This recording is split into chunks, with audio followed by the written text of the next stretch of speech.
Hey everyone, I hope you're doing alright and had a great weekend and Pirate Day. This is Lee, Shotzi78, for my first review for The Rough Cuts. Please excuse my voice and my somewhat haggard appearance. I've been sick for the last couple of days, so my voice is a little... I'm going to be reviewing Life Stinks by Mel Brooks. This is Mel Brooks' first feature length that he directed in 1991, first feature length after Spaceballs.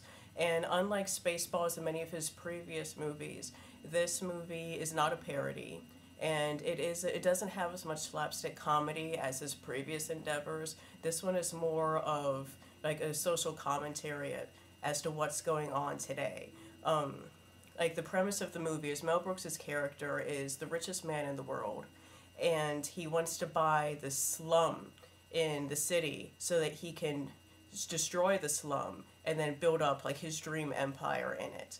And he makes a bet with another man, his rival, and so his rival was raised inside of the slum, and so he has this whole thing where it's like he wants to build up the town where he was born, and we later find out that that's just, you know, a load of bull. He doesn't want to do it. He wants to do basically the same thing that Mel Brooks' character does.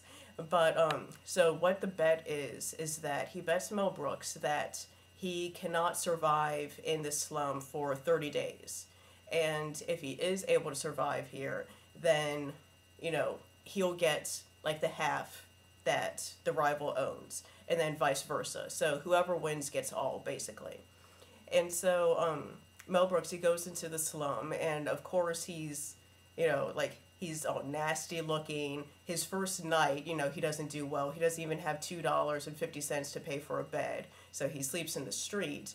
And there he meets, like, a lot of the homeless people, and he becomes good friends with a lot of them. But, like, one of the things that they show in here is, like, how callous society can be, especially the idle rich, pretty much. Because what his rival does, and just basically in a way to win the game, when it's raining one night, he decides to close, like, the mission where he knows that all of the homeless will go, just so that, you know, like, Mel Brooks won't have a place to stay that night. And so during this, like, for him, it's nothing to do this, but in the homeless community, it ends up having very catastrophic effects. And so, of course, after the 30 days, you know, happens, Mel Brooks, you know, he survives the 30 days. And, but it isn't exactly a triumph because he gets double-crossed by, like, his team of lawyers and then also the rival. And so you can pretty much, like, guess what happens after that. The film does have a happy ending.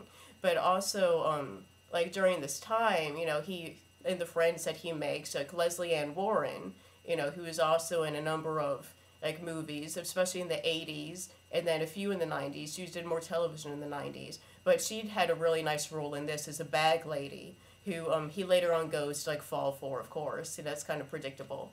But it was really nice to see her. And, like, as typical with a lot of Mel Brooks movies, you have, like, his famous one-liners, just like when it was raining, you know, they were all on an incline, and, like, the rain comes and washes down the boxes, and, like, someone, like, chimes in, oh, there goes the neighborhood, like, literally, there goes the neighborhood. So you have a lot of one-liners, you do have some slapstick, but it's not as many, like, big, like, guffaw, like, really hearty laughs that you have in, like, some of his previous movies, like History of the World Part 1, or The Producers, or even Spaceballs. Like I said before, this isn't a parody, it's much more of a social commentary. So if you're expecting, like, a regular Mel Brooks movie like he's done in the past, this isn't it. But this is a good movie. It has a good storyline, some of it's predictable. You only have, like, one musical scene, because I think in pretty much every Mel Brooks film, you know, you have one, like, music number, and this one, you know,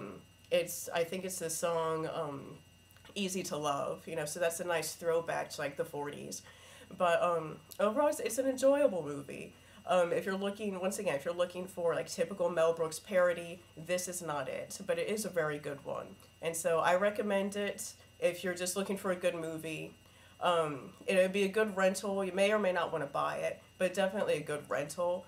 Once again, thank you so much for letting me do this for you all. I hope that I won't disappoint you in the future, and I'll definitely do my best. And I hope you all have a great week to come. See ya.